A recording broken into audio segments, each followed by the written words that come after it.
हाय सबको। यह ट्रेडर शिवाय है। तो हम यूरो यूएसडी और एक से यूएसडी का विश्लेषण कर रहे हैं। ठीक है, तो अगर आप देखें, हमने यह मूल्य क्षेत्र बनाया था। अगर आपको हमारे पिछले वीडियो से याद हो, हमने यह मूल्य क्षेत्र बनाया था और अब हम कुछ प्रकार का ब्रेकडाउन देख सकते हैं। ठीक है, यहाँ से तो अब बाजार यहाँ नीचे आ गया है और अब इसने इन स्तरों पर एक अच्छा पुलबैक दिया है। ठीक है, तो अब अगर आप ध्यान से देखें दोस्तों, ठीक है, तो अगर आप देखें यह कैंडल है। ठीक है, देखें यह कैंडल है जिसमें अच्छा डेल्टा है। ठीक है, अब अगर आप वहां देखें, हमारे पास एक कैंडल है जिसमें अच्छा डेल्टा है। अब बाजार के इन स्तरों पर आने का इंतजार करें। ठीक है, इन स्तरों पर मुझे लगता है कि यह लगभग वहां है। ठीक है, और फिर हम एक डाउनसाइड ट्रेड शुरू कर सकते हैं। ठीक है, अगर बाजार इनसे ऊपर नहीं जाता है, आप जानते हैं नकारात्मक डेल्टा कैंडल्स और यह उच्च डेल्टा के साथ नीचे आना शुरू करता है। ठीक है, तो आपको किस पर ध्यान देना है? उदाहरण के लिए यह कैंडल का सम्मान कर रहा है जिसमें नकारात्मक डेल्टा है। अच्छा, नकारात्मक डेल्टा, और फिर भी अगर आप देखें कि यह सकारात्मक डेल्टा के साथ इन कैंडल्स को तोड़ना शुरू करता है। ठीक है, तो सबसे पहले दो चीजें आपको इंतजार करना होगा कि ये कैंडल्स नहीं टूटें और फिर आप जानते हैं यह इन कैंडल्स के नीचे जा रहा है। ठीक है, तो इसका मतलब है कि हमारा ब्रेकडाउन पुष्टि हो गया है। कुछ हद तक यह पुष्टि हो गया है क्योंकि यह वह मूल्य क्षेत्र है जो इसने दिया है। आप जानते हैं ब्रेकडाउन। हालांकि एक चिंता की बात है, अगर आप देखें जब ब्रेकडाउन हुआ है, अब इन कैंडल्स को देखें। देखिए, यह एक बड़ी लाल कैंडल है। डेल्टा उतना अच्छा नहीं है और अगर आप इन कैंडल्स को देखें, देखिए यह एक लाल कैंडल थी लेकिन डेल्टा वास्तव में फिर से सकारात्मक है। यहाँ डेल्टा उतना अच्छा नहीं है और यहाँ अगर आप देखें, अगर आप इस विशेष कैंडल को देखें तो क्या हुआ है दोस्तों, इस कैंडल ने वास्तव में बहुत सारा नकारात्मक डेल्टा दिया है और बाजार ने बस यहीं से उलटफेर किया है। ठीक है, तो यहाँ हम देख सकते हैं कि इस कैंडल में सभी विक्रेता वास्तव में फंस गए हैं और यही कहानी इस कैंडल के साथ भी हो रही है। ठीक है, तो ये विक्रेता फंस गए हैं और वास्तव में अब हम देख रहे हैं कि बाजार ऊपर जा रहा है। ठीक है, तो अब आपको और अधिक पुष्टि देने के लिए हम इन कैंडल्स का इंतजार कर सकते हैं। ठीक है, अगर बाजार इन कैंडल्स को पार कर रहा है तो हम ले सकते हैं इस मूल्य क्षेत्र के ऊपर व्यापार करें। अन्यथा अगर यह नकारात्मक डेल्टा के साथ उलटना तो हम नीचे की ओर व्यापार शुरू कर सकते हैं। तो इस तरह से हमें मूल्य क्षेत्र में व्यापार का प्रयास करना चाहिए। ठीक है, तो हमारे नियमों को याद रखें। मैं आज उन्हें फिर से पीडीएफ में दोहराऊंगा, तो उन नियमों को याद रखें और कैसे आपको पता है स्तरों के पास व्यापार करना चाहिए। ठीक है, तो इस तरह से वह यूरो यूएसडी व्यापार हम शुरू कर सकते हैं और हमने पहले ही इन स्तरों के बारे में बात की है, स्तरों को कैसे खींचना है। ठीक है, तो मैं क्या करूंगा, मैं वह आप जानते हैं उस दिन के वीडियो का लिंक डालूंगा जिसमें हमने चर्चा की थी कि हमने इन स्तरों को कैसे खींचा है। आप इन स्तरों को नोट कर सकते हैं। ठीक है, तो ये वर्तमान में स्तर हैं। इनके लिए विश्वविद्यालय ये महत्वपूर्ण स्तर हैं। तो अगर बाजार ऊपर की ओर जाता है तो हम इन स्तरों पर व्यापार शुरू कर सकते हैं और अगर यह नीचे की ओर जाने लगता है तो हम आप जानते हैं इन स्तरों पर आ सकते हैं। ठीक है, फिर बाजार इस मूल्य क्षेत्र के अंदर प्रवेश करता है इन स्तरों पर और फिर और नीचे। ठीक है, तो यह यूरो यूएसडी के बारे में था। अब एक से यूएसडी पर वापस आते हैं दोस्तों, यह यहाँ बहुत दिलचस्प है।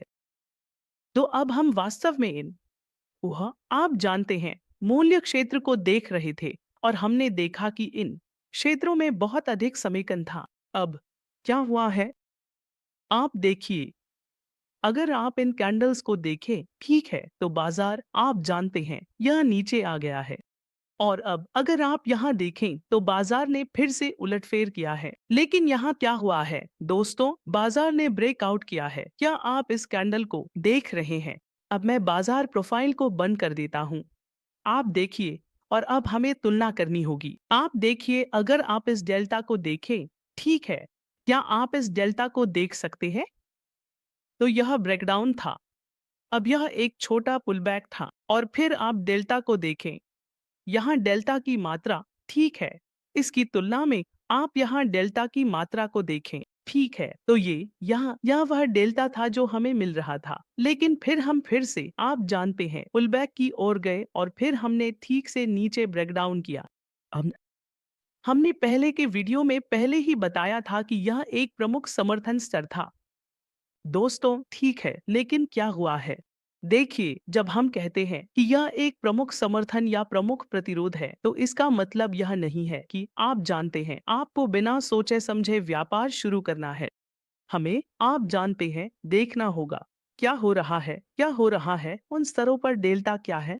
तो अब अगर आप देखें कीमतें इन स्तरों पर आईं, ठीक है, तो आदर्श रूप से चूंकि यह एक समर्थन था, वास्तव में यह एक उचित मूल्य क्षेत्र है। ठीक है, तो यहाँ से यहाँ तक यह एक मूल्य क्षेत्र है और अगर बाजार नीचे आता है तो बाजार नीचे आ रहा है। अब आप देखिए यह प्रवेश कर चुका है, यह एक बड़े डेल्टा के साथ प्रवेश कर चुका है। ठीक है, बड़े डेल्टा में प्रवेश कर चुका है। अब आप देखिए बाजार ने एक पुलबैक दिया है, आपको इंतजार करना होगा। पुलबैक इन स्तरों पर आया है, समर्थन स्तर पर, लेकिन क्या हो रहा है? क्या आपको कोई सकारात्मक डेल्टा दिखाई दे रहा है? कोई सकारात्मक डेल्टा नहीं है। दोस्तों, अगर इस कैंडल को देखें, इस कैंडल में स्पष्ट रूप से देख सकते हैं कि यहाँ फंसे हुए खरीदार हैं और एक बार जब ये खरीदार फंस जाते हैं तो आप जानते हैं हमने फिर से अच्छा नकारात्मक डेल्टा देखा और बाजार नीचे आना शुरू हो गया। ठीक है, तो अब फिर से हमें कुछ प्रकार का पुलबैक मिल रहा है, लेकिन उम्मीद करें कि बाजार इन स्तरों पर आएगा, कम से कम इन स्तरों पर बाजार आएगा। ठीक है, अब अगर बाजार टूट रहा है, ठीक है, तो मुझे नीचे जाने दे।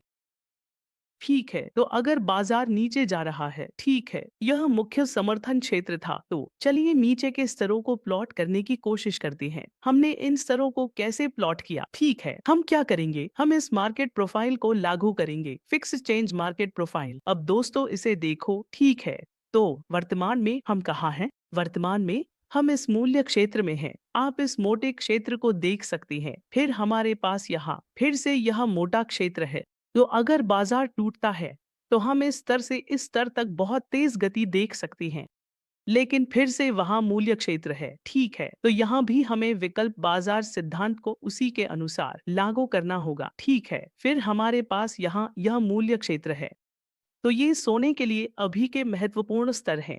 ठीक है, तो अगर बाजार नीचे आ रहा है तो इन स्तरों पर खेलते रहें। आप जानते हैं डेल्टा की ताकत को जांचते रहें, पुलबैक का इंतजार करें। ठीक है, और वे सभी चीजें जो हमने पहले ही बताई हैं। ठीक है, तो अब हम फिर से इस पीडीएफ पर वापस चलते हैं और कोशिश करते हैं हमारी सिद्धांत को दोहराने की कोशिश करते हैं। ठीक है, तो मुझे बस शुरुआत से जाने दें। तो यहाँ आप जानते हैं इस पृष्ठ में हमने नीलामी बाजार सिद्धांत के बारे में बात की है। आपको मूल्य क्षेत्र उच्च से निम्न और निम्न से उच्च तक खेलते रहना चाहिए। जब बाजार पिछले दिन के मूल्य क्षेत्र के अंदर खुल रहा हो, ठीक है, और जब बाजार मूल्य क्षेत्र के बाहर जा रहा हो, आपको मूल्य क्षेत्र स्तर पर पुलबैक का इंतजार करना होगा और फिर उसी दिशा में व्यापार शुरू करना होगा। बिल्कुल, आपको डेल्टा की ताकत की जांच करनी होगी। ठीक है, फिर हमारे पास वीवाप सिद्धांत है। तो वीवाप क्या है दोस्तों? वह ओ के मामले में पिछले दिन के मूल्य क्षेत्र के मामले में हम बाजार प्रोफाइल की जांच कर रहे हैं, लेकिन बाजार भी एक नया मूल्य बना रहा है। ठीक है, दैनिक आधार पर। तो अगर विवाद सपाट है तो इसका मतलब है कि कीमतें मानक विचलन बैंड्स के अंदर हैं। ठीक है, और अगर विवाद ढलान में है तो इसका मतलब है कि कीमत विवाद बैंड के बाहर जा रही है और वास्तव में यह कीमतें असंतुलन में हैं। तो अगर आप यहाँ देखें, हमारे पास एक सपाट विवाद है और यह कीमत वास्तव में इन विचलन बैंड से उलट रही है। हालांकि यहाँ हम देख सकते हैं कि कीमत असंतुलन में है और यह उसी दिशा में बढ़ती जा रही है। ठीक है, तो हमेशा बाजार प्रोफाइल की मदद से मूल्य क्षेत्रों को चिह्नित करें। अब वर्तमान विकसित हो रहे मूल्य क्षेत्र को समझने के लिए आपको ढलान की तलाश करनी होगी। वीवाप पिछले दिन के बाजार प्रोफाइल और वीवाप से समन्वय बनाने की कोशिश करें, फिर डेल्टा इंडिकेटर की मदद लें और आप जानते हैं ट्रेड लेने से पहले हमेशा एक पुलबैक का इंतजार करें। ठीक है, तो मुझे उम्मीद है कि ये स्तर आपकी मदद करेंगे। धन्यवाद दोस्तों।